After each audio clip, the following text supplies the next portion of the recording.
Video voting results గురించి ఉంటుంది. Voting results చూస్తే మతి పోతుంది, షేక్ అయిపోతున్నాను. చాలా చేంజెస్ జరుగుతున్నాయి. చివరికి ఎవరో పోతారనుకుంటే ఇంకెవరో పోయేటట్టుగా ఉందా, ఎవరు పోతారు, ఎవరు ఎలిమినేట్ అయ్యే ఛాన్స్ ఉంది, ఎవరికి ఎక్కువ ఓటు పడుతున్నాయి అండ్ ఎవరు ఓటింగ్లో ఎవరి గ్రాఫ్ బీభత్సంగా మారింది అనేది ఈ వీడియోలో చెప్తాను. ఇంట్రెస్టింగ్గా, ఎంటర్టైనింగ్గా, కామెడీగా, ఫన్నీగా, సీరియస్గా అన్ని రకాలుగా చెప్తాను. కొత్తగా ఎవరు చూస్తున్నారు ఫస్ట్ సబ్స్క్రైబ్ చేయమో, సబ్స్క్రైబ్ చేయడనా, సబ్స్క్రైబ్ కొట్టండి, సబ్స్క్రైబ్ అండ్ వీడియో నచ్చుద్ది లైక్ కొట్టండి. నిన్న వీడియోకి మీరు ఇచ్చిన షాక్ ఇంకా తేరుకోలేదు. 20,000 లైక్లు ఏంది మా ఓటింగ్ వీడియోకి. ప్రోమోకి రావట్లేదు. ప్రోమోకి 11,000 12,000 సబ్స్క్రైబర్ 12,000 లైక్లు వస్తున్నాయి. మన వీడియోకి 20,000 లైక్లు. ఈ వీడియోకి కూడా 20,000 లైక్స్ ఎక్స్పెక్ట్ చేస్తున్నా. దాంతోపాటుగా ఈ పర్టికులర్ వారంలో చూశారు వైల్డ్ కార్డ్స్ పర్ఫార్మెన్స్ చూస్తున్నారు. వైల్డ్ పర్ఫార్మెన్స్ చూస్తున్నారు. అదే మీరు అనుకుంటున్నారా లేదా, ఫైవ్ స్టామ్స్ లాగా ఉన్నారా లేదా, వాళ్ళ కథ ఏంటి అనేది కింద కామెంట్ చేయాలా. వచ్చిన వైల్డ్ కార్డ్స్లో మీకు బాగా నచ్చిన వైల్డ్ కార్డ్ ఎవరు, మీకు ఫేవరెట్లు ఎవరైనా ఉండొచ్చు, పలానా వాళ్ళు ఉండొచ్చు, ఇంకొకరు ఉండొచ్చు. కానీ ఉన్న వైల్డ్ కార్డ్స్లోకి ఇతను బెటర్, ఈవిడ బెటర్. ఉన్న వైల్డ్ కార్డ్స్లోకి దండమమ్మ, ఈవిడికి దండం, ఇతనికి దండం, వీళ్ళ జోలికి కూడా పోలేము, వీళ్ళు వచ్చి కనవసరం రా, వీళ్ళ వల్ల అసలు చూడలేకపోతున్నాం అన్నట్టుగా నచ్చిన వైల్డ్ కార్డు, నచ్చిన వైల్డ్ కార్డు. దాంతోపాటుగా ఈ పర్టికులర్ వారంలో మీరు ఎవరికి ఓటేస్తున్నారు అనేది కూడా కింద కామెంట్ చేయండి. ఇప్పుడు మాట్లాడదాం. లైక్ చేశారా? చెయ్యక్క ఏదో చేస్తూ అనండి ఇట్ట 10 నిమిషాలు వీడియో చూస్తున్నా లైక్ కొట్టలేరా చెప్పండి. ఏంది మామ మీరు లైక్ కొట్టండి మామ. Love you so much. ఇప్పుడు స్టార్ట్ చేస్తాం. ఫస్ట్ తనూజ గారు ఓటింగ్లో టాప్లో నిలబడున్నారు. నెంబర్ 1 పొజిషన్లో తనూజ గారు ఉన్నారు. తనూజ గారి హేటర్సు, తనూజ గారికి సంబంధించి ట్రోల్ చేసేవాళ్ళు, తనూజ గారి రిలేటెడ్గా మాట్లాడేవాళ్ళు ఇంకేం చేయలేరు. కష్టం. She is leading, she is in the top position, she will be in the top position అన్నట్టుగానే ఆవిడ ప్రయాణాలు, ఆవిడ జర్నీ నడుస్తూనే ఉంది. ఆవిడని నేనే ట్రోల్ చేశాను, ఆవిడని నేనే నెగిటివ్ చేశాను, ఆవిడకి నేనే పాజిటివ్ చెప్పాల్సిన సిచ్యువేషన్స్ వస్తున్నాయి. ఇక అక్కడ అంతకు మించి ఎవడు కనపట్లేదు యాజ్ ఆఫ్ నౌ. ఎందుకంటే ఆవిడ ఆటలో మార్పు వస్తుంది, ఆవిడ మాటల్లో మార్పు వస్తుంది, ఆవిడ వే ఆఫ్ బిహేవింగ్లో కూడా క్లియర్గా ఆ కాన్ఫిడెన్స్ లెవెల్స్. మొన్న నేను షేక్ అయింది ఎక్కడ తెలుసా, ఆయేష అనే ఒక కంటెస్టెంట్ డ్రామా చేస్తూ ఓవర్ డ్రామాటిక్గా మాట్లాడుతూ చెప్పు వినో అట్లా ఓవర్ డ్రామాటిక్గా లాంగ్వేజ్ని అట్టిదిప్పి మాట్లాడుతూ ఆవిడ చేసిన డ్రామాలకి, ఆవిడ పెట్టిన పెద్ద స్టేట్మెంట్కి ఈవెన్ చూసారో లేదో తనూజ గారి కాన్ఫిడెన్స్ లెవెల్స్ నాకు ఎక్కడ అప్రిషియేట్ చేయాలనిపించిందంటే, ఇంతకుముందు వీడియోస్లో చెప్పండి ఆవిడ ఓటింగ్కి కారణాలు ఇవే. ఏం చేసింది తెలుసా, ఈవిడిచ్చిన స్టేట్మెంట్లు ఎలాంటివి తెలుసా, ఇక్కడ ఒక బాయ్ ఫ్రెండ్, ఇక్కడ ఒక నానా ఉంటే టాప్ 5కి వెళ్ళిపోవచ్చు అన్నట్టుగా జనాలు అనుకుంటున్నారు అనేసి ఆ డైలాగ్ చెప్పారు. అది జనాలలో ఉన్నదే, కానీ జనాలలో ఈ రిలేషన్స్ బాండ్స్ నచ్చట్లేదు అనేది ఉంది, కానీ ఇలా ఉంటే వెళ్ళిపోవచ్చు అనేది లేదు. అది లేదు, జనాల్లో ఉండేది జస్ట్ ఈ రిలేషన్స్ నచ్చట్లేదని. ఈవిడ యాడ్ చేసి చెప్పిన దానికి లాస్ట్ అంతకుముందు రోజుల్లో తనూజ అయితే ఖచ్చితంగా దానికి ఓవర్ రియాక్ట్ అయ్యి ఇష్టం వచ్చినట్టు రంబోలా చేసి ఉండేది. ఏమన్నారు, అట్లా అంటారా ఇట్లా అంటారా, ఎవరు పెట్టుకున్నారు, ఎవరు ఏం చెప్తున్నావు, ఏం మాట్లాడుతున్నావు అనేసి అనేది. కానీ ఆ స్టేట్మెంట్కి కౌంటర్ కూడా ఇవ్వకుండా సైలెంట్గా నార్మల్గానే మాట్లాడింది. అండ్ ఒక్కసారి కూడా ఇంటరప్ట్ చేయకుండా నామినేషన్స్లో ఆవిడ మాట్లాడేంతవరకు 6-7 నిమిషాలు ఇలాగే నిలబడున్నారు కాన్ఫిడెంట్గా. తర్వాతే ఆన్సర్ చేసి ఆవిడ నోరు ముయించేశారు. ప్రాపర్ పంచులతో, ప్రాపర్ కౌంటర్లతో నీట్గా మాట్లాడేసి పర్ఫెక్ట్గా ఇచ్చేసారు కౌంటర్స్. అండ్ దాంతోపాటుగా హైలైట్ ఆఫ్ ద హైలైట్ ఏంటంటే, ఈరోజు ఎపిసోడ్లో ఒక సీన్ ఉంటుంది, అది రేపు ఎపిసోడ్లో మీకు ఆల్రెడీ దీనికి ముందు వీడియోలో చేశాను. ఆవిడ గురించి చెప్పాలి. ఆవిడ ఆట చేంజ్ చేసుకున్నారు. నెగిటివ్స్ ఉన్నాయి, నెగిటివ్స్ ఉన్నాయి కొన్ని. ఈరోజు ఎపిసోడ్లో కూడా చెప్తాను, ఇప్పుడు కూడా చెప్తాను. ఆ బాల్ టాస్క్లో గౌరవ్ వచ్చి బాల్ వేస్తూ ఉంటే దాని గురించి అరుస్తూ ఉంది, ప్రోమోలో ఉంది. నేను ఎపిసోడ్లో గురించి షాకు, ఏంట్రా ఈవిడ ఇట్లా చేస్తున్నారు, లైవ్లో చూశాను. ఆ బాల్ అతను తోసుకొనే వేయాలి, ఎలా తోస్తారు సంచాలకుని అడుగుతున్నా రచ్చ రంబోలో చేస్తే అక్కడ వర్స్ట్ అనిపించారు. మిస్టేక్స్ ఉన్నాయి, కానీ పాజిటివ్స్ ఎక్కువ ఉన్నాయి. పాజిటివ్స్తో చిన్న పాజిటివ్సే హైలైట్ అవుతూ ఉన్నాయి ఆవిడకి. ఆల్రెడీ ఓటింగ్లో టాప్ ఉన్నారు. ఒక్కొక్కటి మెట్టు కట్టుకుంటూ ఒక్కొక్క పాజిటివ్స్తో ఆ ఓట్ బ్యాంక్ని పెంచుకుంటూ వెళ్తున్నారు. రీజన్ ఏంటంటే, ఈరోజు లైవ్లో ఒక విషయం జరిగింది. అప్పుడు నాకు ఇంకా హైలైట్గా అనిపించారు. ఎపిసోడ్లో అది ఎట్లా కట్ చేస్తారో నాకు తెలియదు. ఏం జరిగిందంటే, మాధురి గారు ఏదో అన్నారంట, అది నేను చూడలేదు, లేకుంటే ఎపిసోడ్లో లేపేస్తారేమో, ఎపిసోడ్ కోసం ఏమన్నా. మాధురి గారు అంటున్నారు, మీరేమో మాధురి గారు అన్న మాటలు పడుతున్నావు, నాకు పడుతుంటే నాకు బాధేస్తుంది అనేసి మనోడు కళ్యాణ్ అలిగిండు, బాధపడుతున్నాడు. నిన్ను ఎవరైనా ఏమన్నంటే నేను రియాక్ట్ అవుతాను, అవ్వాలనిపిస్తుంది, కనీసం నన్ను ఎవరైనా అంటే నీకు అలా అనిపిస్తుంది అని. మాధురి గారు అంటుంటే నువ్వు పడతా ఉండడం కరెక్ట్ కాదు కదా, ఆవిడేంది నిన్ను అనేది అనే సెన్స్లో ఆల్మోస్ట్ ఆ మీనింగ్ వచ్చేటట్టుగా మాట్లాడుతూ ఉంటే, ఆవిడ మాట్లాడిన తెలివి, ఏరా ఇంత తెలివిగా మాట్లాడుతుంది, సంథింగ్ స్ట్రాటజికల్గానే ఉంది, ఆవిడ అడ్వాన్స్డ్గానే ఉంది, ఆ తెలివిని కూడా క్లియర్గా చెప్పేస్తుంది. ఏం చేశారు తెలుసా, రే డోరేరా ఆ మాధురి గారి గొంతుకు వినపడుతుంది. ఏం చేశారు తెలుసా, అలా కాదు, ఏం చేయమంటావు, ఆవిడ నోటికి వెళ్ళమంటావా, గొడవ వేసుకోమంటావా, ఫైట్ చేయమంటావా, రచ్చ చేయమంటావా? నాకు అంత ఓపిక లేదు. ఆవిడ గొలుకుతూనే ఉన్నారు, ఆవిడ గోకుతూనే ఉన్నారు, ఆవిడ ఖచ్చితంగా నన్ను రెచ్చగొట్టడానికి ట్రై చేస్తూనే ఉన్నారు. నేను గమనిస్తూ ఉన్నాను, నానా అనేవి ఇవన్నీ చేస్తూనే ఉన్నారు. అయినా కూడా నేను తగ్గి చాలా జాగ్రత్తగా వెళ్ళిపోతున్నా. ఆవిడ జోలికి పోవడం ఎందుకని వదిలేస్తున్నా అన్న సెన్స్లో అన్నది చూసారా, అది ఇంటెన్షనల్గా వాంటెడ్గా చేస్తున్నాను, ఆవిడతో ఏదో ఉంటున్నాను అన్న సెన్స్లో అన్నట్టుగా అన్నారు ఆవిడ. ఆల్మోస్ట్ ఆ మీనింగ్ వచ్చి అనేసి నీ షాకు. ఆవిడ డైరెక్ట్ చెప్తున్నారు కదా, మనకు కూడా అదే అర్థమైంది. ఆవిడ నోటికి ఎందుకు పోవడం అనే ఉద్దేశంతో ఆవిడతో క్లోజ్గా ఉందిరా అన్న ఫీలింగ్ వస్తుంది. అది ఎలా వచ్చిందంటే ఆవిడతో బాగానే ఉంటున్నట్టు ఊరికే ఉంటున్నట్టు ఉన్నారు, కానీ బయట ఆవిడ ఏం మాట్లాడుతున్నారు, ఏం పోక్ చేస్తున్నారు అనేది భరణి గారితో వాళ్ళతో చెప్తున్నారు. అది నాకు ఇంటెలిజెంట్గా అనిపించింది. ఇది ఒకటి నచ్చింది. దాంతోపాటుగా టాస్క్లో కూడా ఆవిడ పర్ఫార్మెన్స్, ఆవిడ ఇవ్వాల్సిన ఎఫర్ట్స్ ఆవిడ ఇస్తున్నారు.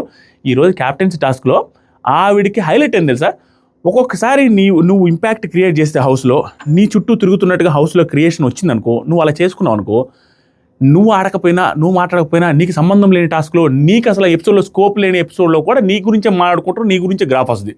అలాంటి ఎపిసోడ్ రేపు ఎపిసోడ్ టెలికాస్ట్ కాకపోతే ఈరోజు లైవ్లో జరిగింది. క్యాప్టెన్సీ టాస్క్లో సుమన్ శెట్టి గారు అండ్ గౌరవ్ గారు క్యాప్టెన్సీ గెలిచారు.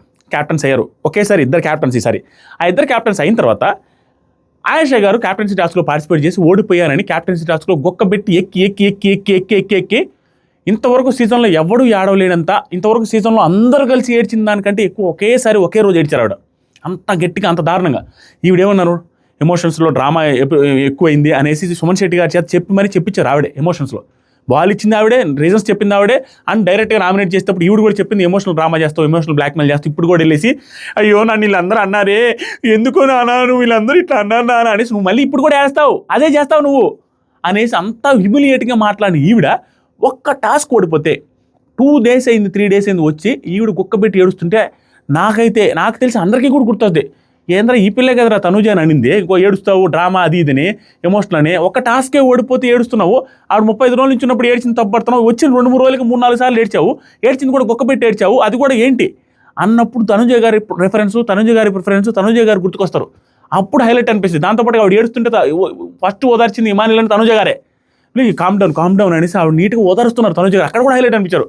ఎటు చూసినా తనుజ గారికి పాజిటివ్ ఎపిసోడ్స్ పడుతున్నాయి, కొంత నెగిటివ్ కొంత కంటెంట్ పడుతుంది, దానికంటే కొంచెం పాజిటివ్ ఎపిసోడ్స్ పడుతున్నాయి. ఓవరాల్గా తన గ్రాఫ్ పెంచుకుంటూ వెళ్తున్నారు. ఇది కానీ టెలికాస్ట్ అయితే ఆవిడ విపరీతంగా ఓటింగ్ మళ్ళీ కొంచెం పెరిగే అవకాశం ఉంది. As of now she's getting huge number of votes. Number 1 పొజిషన్లో ఫస్ట్ వీక్ నుంచి ఈ వీక్ దాకా 6 వారాల వరకు ప్రతిసారి నామినేషన్లో ఉన్నప్పుడల్లా ఏ పోల్ పెట్టినా ఆవిడని ఇంక్లూడ్ చేసిన ప్రతి పోల్లో, ఇన్స్టాగ్రామ్, యూట్యూబ్, ట్విట్టర్, ఆవిడని ఇంక్లూడ్ చేసిన వాటిలో ఆల్మోస్ట్ టాప్ నెంబర్ 1లో ఉన్నారు Tanuja garu. As of now she's leading. Number 1 పక్కన తీసి పెట్టేది. నెంబర్ 2లో అలా ఒక్కొక్క ఆశ్చర్యంగా 3వ పొజిషన్లో ఉన్న సుమన్ శెట్టి గారు 2nd పొజిషన్కి వచ్చారు. ఎందుకురా ఊడాలంటే క్యాప్టెన్ అయ్యాడు.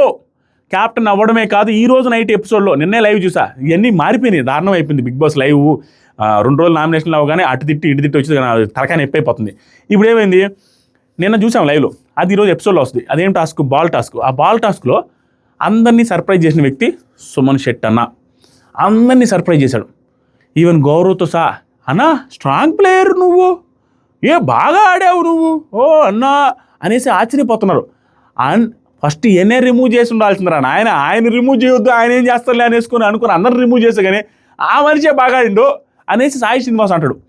ప్రతి అపోనెంటు అప్రిషియేట్ చేశారు సుమన్ శెట్టి అని. ఒకనొక టైంలో రమ్య పికిల్స్ కూడా ఆవిడగా అంటారు. రమ్య ఏమంటారు లేదు రమ్య గారు, అన్న ఆల్మోస్ట్ ఆయన చొక్కా కానీ దొరకపోయి ఉంటే, నాకు ఆయన ప్యాంట్ ఒకసారి దొరికింది, చొక్కా ఒకసారి దొరికింది, ఆయన చొక్కా దొరకపోతే ఆయన పోయి వేసేవాడు గోలు, ఆల్మోస్ట్ ఆయనే వేసేదానికి రెడీగా ఉన్నట్టుగా ఆయనే హైలైట్ అనిపించాడు ఆ పర్టికులర్ టాస్క్లో. ఈ టీం అందరితో అంత అప్రిషియేట్ చేయగలిగారు. దాంతోపాటుగా ఈరోజు క్యాప్టెన్ అయిపోయాడు, ఎమోషనల్ అయిపోయి ఆనంద బాష్పాలతో ఏడుస్తున్నాడు ఆయన సుమన్ శెట్టి గారు. ఓటింగ్ పడక ఏం పడద్ది, ఓటింగ్ పడద్దంటే నార్మల్గా ఆయన కూర్చొని బెలూన్స్తో ఓడిపోయిన తర్వాత ఆడుకున్న ఎమోషనల్ మ్యూజిక్ వేసుకుని జనాలు ఓట్లు వేస్తున్న రోజుల్లో ఆయన పర్ఫార్మెన్స్ పీక్ లెవెల్లో ఉండి క్యాప్టెన్ అయిన తర్వాత ఓట్లు పడకుండా అడిగిపోద్ది. He's getting huge votes, he's in top 2 position. Number 2 పొజిషన్లో సుమన్ శెట్టి గారికి ఓటింగ్ పడుతుంది. As of now he's leading. 2nd పొజిషన్లో ఉన్నారు. హీ డిజర్వ్స్, ఎందుకంటే ఆడాడు ఈ క్యాప్టెన్సీ టాస్క్లో కూడా ఆడి గెలిపించి, గౌరవ్ ఇద్దరు కలిసి క్యాప్టెన్ అయ్యారు. ఫస్ట్ టైం బిగ్ బాస్ చరిత్రలో ఫస్ట్ టైం ఇద్దరు క్యాప్టెన్స్ ఈ హౌస్కి. ఈ వీక్ అంతా క్యాప్టెన్గా ఎలా చేస్తారు, అలా ఓట్లు పడతాయి. నెక్స్ట్ వీక్లో కూడా మళ్ళీ ఇమ్యూనిటీ, ఆ ఇమ్యూనిటీతో పాటు ఆ వీక్ అంతా ఎలా పర్ఫామ్ చేస్తారు, ఇవన్నీ ఆయన కొంచెం రేంజ్ పెంచే అవకాశమే ఉంది, పక్కన పెడదాం. ఇప్పుడు డెమాన్ పవన్ 3వ పొజిషన్లో ఉన్నారనుకుంటే లేదు, డెమాన్ పవన్ 3rd పొజిషన్ నుంచి 4th పొజిషన్కి పడిపోయారు. భరణి గారు కూడా 3rd పొజిషన్ నుంచి 4th పొజిషన్ నుంచి 3rd పొజిషన్కి వచ్చారు. డిఫరెన్స్ పెద్దగా లేదు, ఆల్మోస్ట్ ఇద్దరికి ఈక్వల్ ఓటింగ్ ఉంది. కానీ భరణి గారు 3rd పొజిషన్లోకి ఉన్నారు. డెమాన్ పవన్ పడిపోవడానికి ఒకే ఒక రీజన్, రీతు చౌదరి డెమాన్ పవన్ ఈరోజు లైవ్లో అండ్ ఈరోజు రాబోయే ఎపిసోడ్లో పెంట ఎపిసోడ్ అది ఏంటో ఆల్మోస్ట్ లవ్ లాగా, ఇంకా విడిపోతే విడిపోలేమన్నట్టుగా, లవ్ అంటే లవ్ అని చెప్పరు, ఫ్రెండ్షిప్ అంటే ఫ్రెండ్షిప్ అని చెప్పరు. ఆ చూపులు డిఫరెంట్గా ఉంటాయి, ఆ ముఖాలు డిఫరెంట్గా ఉంటాయి, ఆ ఎక్స్ప్రెషన్స్ డిఫరెంట్గా ఉన్నాయి. ఏంట్రా వీళ్ళిద్దరి మధ్య నడుస్తుంది అంటే క్లియర్గా అర్థమైపోతుంది, ఏదో ఫీలింగ్స్లో ఉన్నారు, ఏదో లవ్ యాంగిల్ ఉంది, కానీ ఇది ఎక్స్ప్రెస్ చేయరు అనేది కోపం. లవ్ యాంగిల్ ఎక్స్ప్రెస్ చేసుకొని హక్ చేసుకొని మన ఇద్దరం ప్రేమించుకేసుకుందాం, బయటికి వెళ్ళి పెళ్లి చేసుకుందాం అనే యాంగిల్ మాట్లాడినా కూడా మనం అప్రిషియేట్ చేస్తాం. సరేలేరు పానీరాని అందరూ చెప్పే సోదరి చెప్పారు, కానీ కనీసం చేసుకుంటారు ఏం చూద్దామని. అది లేదు ఇది లేదు, ఒకసారి ఫ్రెండ్షిప్ అంటారు, ఒకసారి బాండింగ్ అంటారు, ఒకసారి మనం మాట్లాడుకోవద్దు అంటారు, ఒకసారి మాట్లాడుకుందాం అంటారు. ఈవిడేమో ముందే రీతు చౌదరి గారు వాడికి నా గేమ్ వల్ల ఎఫెక్ట్ అవుద్ది అనుకుంటే నేనే దూరంగా ఉందాం అనుకుంటున్నాను ఎమ్మెల్యేలు చెప్పద్ది. సరే అతను దూరం ఉందో అనుకున్న టైంలో వచ్చి నీకు అలా ఉండాలనిపిస్తుందా, నాకు నువ్వు అలా కనెక్ట్ అయిపోయావు, ఏదో చెప్పద్దు. మళ్ళీ ఆ పక్క అతనేమో మాడుమొహం పెట్టాడు అన్నాడికి నాకు బాధ అనిపిస్తుంది. కానీ నిజంగానే ఈరోజు లైవ్లో అతను మాడుమొహం పెట్టినట్టే పెట్టేసి అమాయకంగా పెట్టేసి ఆయన ఎక్కువ ఆలోచిస్తున్నాడు, ఈవిడ ఎక్కువ ఆలోచిస్తుంది. నచ్చగా ఉండింది ఈరోజు లైవ్, వాళ్ళిద్దరు లైవ్. అనవసరంగా డెమాన్ పవన్ ఒక మంచి ప్లేయర్, ఒక అండర్ డాగ్ లాంటి ప్లేయర్ అతను చేతులారా ఓవర్ థింక్ చేసి వాళ్ళిచ్చిన హింట్లు వీళ్ళిచ్చిన హింట్లు చెప్పి రమ్యతో క్లోజ్ అవుతూ రమ్య చెప్పిన హింట్లు విని ఇన్నాడు గట్టిగా విని ఆవిడకి దూరం చేసుకున్నా ఒకటే. ఆ దూరం చేసుకునే ప్రాసెస్ కూడా అంత లెంతీ అంత డ్రాగ్ ఉండకూడదు. చెప్పారు, అరే నాయన ఏ రీతు నీ వల్ల నా వల్ల గేమ్స్ పోకూడదు, ఇద్దరం బాగా ఆడుకుందాం, సాయంత్రం పాటు వచ్చి మాట్లాడుకుందాం, గిల్లితే గెలుచుకోవాలి, బొగ్గకి వెళ్తాను, ఆ టైంలో కావాలంటే నువ్వు కోఆపరేట్ చేయి, నువ్వు బాగా మాట్లాడు, ఇద్దరం బాగుందాం, అంతేగాని గేమ్ లాగా ఆడదాం రీతు అని చెప్పించుకోవచ్చు. ఇతను కూడా డ్రాగ్ చేస్తున్నారు, రీతు గారు కూడా డ్రాగ్ చేస్తున్నారు. ఈ డ్రాగ్ చేసినట్టుగానే ఉండాలిగా, దూరంగా ఉండడు. మళ్ళీ నైట్ టైం వచ్చేసరికి ఏంటి టచ్ చేయట్లేదని బొగ్గకి వెళ్తాడు. ఏంటిదంతా విచిత్రంగా లేదు, మాట్లాడాలంటాడు మళ్ళీ బొగ్గకి వెళ్తాడు. ఇవన్నీ ఏంటి? అలా గేమ్ అట్టర్ ఫ్లాప్ చేసుకుంటున్నాడు. So is getting less voting తగ్గింది. అండ్ భరణి గారికి కొంత ఓటింగ్ ఓకే, ఆయన పెరిగింది ఏమైనా, ఈయన తగ్గడం వల్ల ఆయన 3rd పొజిషన్కి వచ్చారు. భరణి గారు కూడా సిచ్యువేషన్ బాగా రాంగ్గా ఉంది, బాగా బ్యాడ్గా ఉంది. ఆ సీరియల్ డ్రామా ఏదైతే ఉందో ఆయన తెలియకుండానే వాళ్ళిద్దరూ పుంజుకుంటున్నారు. చిన్న కూతురు పెద్ద కూతురు హైలైట్ ఓటింగ్ పడుతుంది. వాళ్ళకు ఒక గేమ్ అర్థమైపోయింది, వాళ్ళ చుట్టూ ఒక ట్రాక్ స్టార్ట్ అయింది. దివ్య గారికి ఏమో మాధురి గారితో గొడవ వల్ల ఇష్యూలు జరగడం వల్ల ఆవిడ స్ట్రాంగ్గా మాట్లాడుతూ ఓవర్గా ఆవిడ మాట తీరు ఎక్కడా ఆవిడ మాట్లాడినట్టుగా మాట్లాడకుండా ఒబీడియంట్గా పొలైట్గా మారుతూ అయ్యో పాపం దివ్య గారి మీదకి ఏంట్రా ఈ మాధురి గారికి ఉన్న నెగిటివిటీ అంతా ఆవిడకి పాజిటివిటీగా మారుతుంది. కానీ ఇతను మన భరణి గారికి మాత్రం ఏమైందంటే వాళ్ళిద్దరికి గేమ్ మీద క్లారిటీ వచ్చింది. వీళ్ళు ఎంతమంది ఏమనుకున్నా నాన్న పిలుస్తాము, మన ఆట మనం ఆడదాము, ఇలాంటి ఏం పెట్టుకోవద్దు, ఆటలాగా ఉందాం. మళ్ళీ వాళ్ళు వచ్చి కూడా రేపు ఏదో ఒకటి మాట అంటారు, ఏంటి ఇప్పటికిప్పుడు మారిపోయారు అనేసి కూడా అంటారు. మన రిలేషన్స్ మన సంబంధాలు మనం అనుకోవాల్సింది మార్చుకోవాల్సిన అవసరం లేదు అనేసి ఎంతో చెప్తున్నా ఆయనకు అర్థం కావట్లా. ఆయన ఎక్కువ ఓవర్గా తీసేసుకుంటున్నారు. ఆయన వేరే యాంగిల్ ఎలా ఆడుతుంది కదా, సేమ్ డెమాన్ పవన్ సిచ్యువేషన్లో ఉన్నారు. ఒక్కోసారి వచ్చి ఏంటమ్మా నువ్వు రీతుతో ఎందుకమ్మా మాట్లాడేవంటారు, అన్న తర్వాత ఆవిడ ఏడిస్తే మీ గురించి ఎక్కువ ఆలోచిస్తున్నామ్మా, మీరు మాట్లాడినా నా ప్రాబ్లం లేదు, వాళ్ళందరూ మిమ్మల్ని అన్నారమ్మా, నన్ను నామినేట్ చేసిన దాని ప్రాబ్లం లేదు, మిమ్మల్ని నామినేట్ చేశారు ఎక్కువ బాధగా ఉంది అంటాడు. అంటే ఈయనకు ఆల్మోస్ట్ మనం దూరంగా ఉందామనే సెన్స్లో నేనే మాట్లాడుతున్నారు, మళ్ళీ కలిసేస్తున్నారు. డెమాన్ పవన్ది ఏంది ఒకే సిచ్యువేషన్, ఆయన ఆయన లవ్ యాంగిల్లో ఉంది పులిహోర, ఈయన వచ్చేసరికి కూతుర్లు చెల్లెళ్ళతో ఈయన ఇబ్బంది పడిపోతా ఉన్నాడు. అలా ప్రాబ్లం క్రియేట్ అవుతుంది. అండ్ టాస్క్లు పర్ఫార్మింగ్ చేసే ఛాన్స్ కూడా రాలేదు భరణి గారికి, అదొక ప్రాబ్లం. ఎంతకాడికి ఎమోషనల్ డ్రామా ఎమోషనల్ చుట్టూ తిరుగుతునేసరికి అనవసరమైన తలకానైపోతుంది. టాస్క్లు ఫస్ట్ రౌండ్లోనే తీసేశారు, ఈరోజు నైట్లో రాబోతుంది. ఆయన ఆట రావాలంటే క్లియర్గా ఒక ఒపీనియన్కి తీసుకొని వచ్చి మనం ఇలాగే ఉందామమ్మా, ఇంతే ఉందాం, ఎవడేమనుకుంటే నాకేంటి, నేను వాళ్ళని ఇష్టపడుతున్నాను, వాళ్ళు నా కూతురు లెక్క, వాళ్ళతో ఆట ఆడేటప్పుడు నేను ఆటలాగే ఆడతాను అనేసి గట్టిగా చెప్పగలిగితే ఓకే. ప్రస్తుతానికి ఆయన చెప్పలేకపోతున్నారు, వాళ్ళిద్దరు మాత్రం చెప్పగలుగుతున్నారు స్ట్రాంగ్గా, ఎవడేమనుకుంటే మనకేంటని. అక్కడ వాళ్ళకి వర్కౌట్ అవుతుంది. ఈయనకి పాపం ఆ ఎమోషన్ మధ్యలో నలిగిపోతూ ఉన్నారు భరణి గారు. ప్రస్తుతానికి he's getting less votes, he's in danger zone. Demon Pavan is also in danger zone. దయచేసి ఓట్లు వేసుకోండి, వీళ్ళిద్దరిలో ఒకరు వెళ్ళిపోయిన ఆశ్చర్యపోవాల్సిన అవసరం లేదు, ఓట్లు వేసుకోండి. లాస్ట్ 2లో ఉంది దివ్య గారు అండ్ రాము రాథోడ్. దివ్య గారి సిచ్యువేషన్ ఏంటంటే వాళ్ళిద్దరిలో ఒకరు వెళ్ళిపోతారండి, ఎక్కువ ఛాన్సెస్ దివ్య గారు రాము రాథోడ్లో ఒకరు వెళ్ళిపోతారు. వాళ్ళిద్దరిలో ఎవరు వెళ్ళిపోతారో చెప్పలేం. ప్రస్తుతానికి ఉంటే ఇద్దరిది రాము రాథోడ్దే తక్కువ కంటెంట్ వస్తుంది, దివ్య గారిది అట్లీస్ట్ ఆ ఎమోషనల్ కంటెంటో లేకపోతే మాధురి గారితో ఇష్యూలో ఏదో ఒకటి వస్తుంది. రాము రాథోడ్ది లాస్ట్ 10 days నుంచి రాలేదు, అది దారుణం. దివ్య గారికి ప్లస్ ఏంటంటే లాస్ట్ వీక్ అంతా టాప్ పొజిషన్లో ఉన్నారు, ఆ ఎఫెక్ట్ కొంచెం గుర్తుంటుంది, బాగా ఆడింది అమ్మాయి అని ఉంటుంది. కానీ రాము రాథోడ్ పరిస్థితి ఏంటి తెలుసా, 10-15 days నుంచి ఆటే లేదు. క్యాప్టెన్ అయ్యాడు, అయిపోయింది. క్యాప్టెన్ అయ్యాడు, సంచాలక్ అయ్యాడు, ఆ సంచాలక్ మొత్తం మైనస్లు ఉన్నాయి, నెగిటివ్స్ కూడా ఉన్నాయి సంచాలక్గా. ఆ ఎఫెక్ట్ పడడం వల్ల వీక్ అంతా ఖాళీగా ఉండడం వల్ల ప్రీవియస్ వీక్ ఈ వీక్ కూడా ఆల్మోస్ట్ ఇప్పటివరకు ఖాళీగా ఉండడం అనేది ఆ ఎఫెక్ట్ గట్టి కొడుతుంది ఆవిడకి. ఆయనకి గట్టిగా కొడుతుంది. డెమాన్ పవన్కి ఏంటంటే రీతు చౌదరి నామినేషన్ లేదు, కళ్యాణ్ నామినేషన్ లేడు. ఆయన ఒకవేళ సేవ్ అయ్యే అవకాశం ఉంది, వాళ్ళ ఓట్ బ్యాంక్ ట్రాన్స్ఫర్ అయ్యే అవకాశం ఉంది, శ్రీజ ఓట్ బ్యాంక్ ట్రాన్స్ఫర్ అయ్యే అవకాశం ఉంది. దివ్య గారికి రాము రాథోడ్ కష్టం. దివ్య గారికి ఒకవేళ తనుజ క్లోజ్ అయింది, ఈ మధ్య తనుజాను నామినేషన్లో ఉంది, భరణి గారు క్లోజ్, భరణి గారు నామినేషన్లో ఉన్నారు. వీళ్ళ ముగ్గురు మధ్య wrong track serial drama track నడుస్తున్నప్పుడు ఓటింగ్ కొంచెం కష్టమయ్యే అవకాశం ఉంది. స్టిల్ కొంచెం పడుతుంది. డేంజర్ జోన్లో సెకండ్ పొజిషన్లో ఉన్నారు లీస్ట్ నుంచి. రాము రాథోడ్ పరిస్థితి లాస్ట్లో ఉన్నాడు. దానికి రీజన్స్ నేను చెప్పాను. అతనికి పర్ఫార్మెన్స్ చేసే స్కోప్ కానీ, ఆటలాడే స్కోప్ కానీ, ఆర్గ్యుమెంట్ చేసే స్కోప్ కానీ, గొడవలు కానీ, ఇంటర్ఫీరెన్స్ కానీ ఏమీ ఎక్కడ జరగట్లేదు. కానీ మనోడు మాత్రం ఓవర్ కాన్ఫిడెంట్గా నేను నైట్ లైవ్లో చూస్తే వీళ్ళందరూ ఏంటి, నేను వాళ్ళు వెనక తిరుగుతా ఉంటే వైల్డ్ కార్డ్స్ వెనక ఏదో సేవ్ చేసుకోవడానికి నాకేదో సేవింగ్ ఆప్షన్ ఇస్తుంది, వాళ్ళ దగ్గర ఉండే పవర్స్ ఏమో సూపర్ పవర్స్ వాడతారు అనేసి నేనే తిరుగుతున్నా అనేసి అనుకుంటున్నారు. ఇతను అన్నారంటే ఎవరో అంత సీలే, నేను ఈజీగా సేవ్ అయిపోతాను, నాకు తెలుసు నేను సేవ్ అయిపోతాను అనేసి కాన్ఫిడెంట్గా కనపడుతుండు. అలాంటిది అతను వెళ్ళిపోతే ఎలా ఉంటుందో ఆలోచించుకోండి. రాము రాథోడ్ ఇష్టమైన వాళ్ళు, అతని సాంగ్స్ ఇష్టమైన వాళ్ళు, అతన్ని సేవ్ చేయాలనుకున్న వాళ్ళు ఓట్లు వేసుకొని సేవ్ చేసుకోండి. He is in danger zone. తనే వెళ్ళిపోయే chances are very very very very high because he's getting very less footage లేకపోతే ఓట్లు పడవు. ఎంత ఫాలోయింగ్ ఉన్నా ఆ పర్టికులర్ వారంలో ఫుటేజ్ ఉంటేనే ఓట్లు పడతాయి. ప్రస్తుతానికి అతను ఫుటేజ్ నిల్ డెస్పరాన్ ఫుటేజ్ వస్తున్నప్పుడు తను డేంజర్లో ఉన్నాడు. చూసుకోండి, వేయడానికి ట్రై చేయండి. అది ప్రజెంట్ ఓటింగ్ అనాలిసిస్. ఓట్లలో తారుమారు అవుతుంది. ఒక్క రోజులోనే ఎంత తారుమారిందో చూశారు కదా, రకరకాలుగా తారుమారు అయిపోతూ ఉంది. ఓటింగ్ వేసుకోకపోతే మీరు అనుకున్న వాళ్ళు, మీరు అనుకోని వాళ్ళు వెళ్ళిపోయే అవకాశం ఉంది. అండ్ ఆల్రెడీ లైక్ చేశారు, ఇప్పుడు దాకా చూసారంటే కనీసం లైక్ కొట్టుండాలి మామ అండ్ లైక్లు అడుగుతున్నందుకు ఫీల్ అవ్వద్దు. ఎందుకంటే మీరే డిఫరెన్స్ చూసుకోండి. ఒకసారి చూస్తే మీకు అర్థమవుద్ది. నేను అడిగిన వాటికి 20,000 25,000 లైక్లు వస్తున్నాయి, అడగడం వాటికి 3-4 లైక్లు కొడుతున్నారు. Content is very same. అదే కంటెంట్, అదే సోదిరెడ్డి, అదే మాట్లాడుతాడు, అంతే ల్యాగ్ ఉంటుంది. మీరు అనుకుంటారు కాబట్టి ల్యాగ్ అని. కానీ అడిగేదానికి అడగడానికి ఎంత డిఫరెన్స్ ఉన్నప్పుడు అడగాలి కదా మామ. ఎందుకంటే కష్టపడి వీడియోస్ చేస్తున్నప్పుడు ఆ లైక్లు దాని ఎఫెక్ట్ మీరు అన్ని నిమిషాలు చూస్తున్నప్పుడు లైక్ చేయకుండా పోతూ ఉంటే అడిగితే చేస్తున్నారు కదా.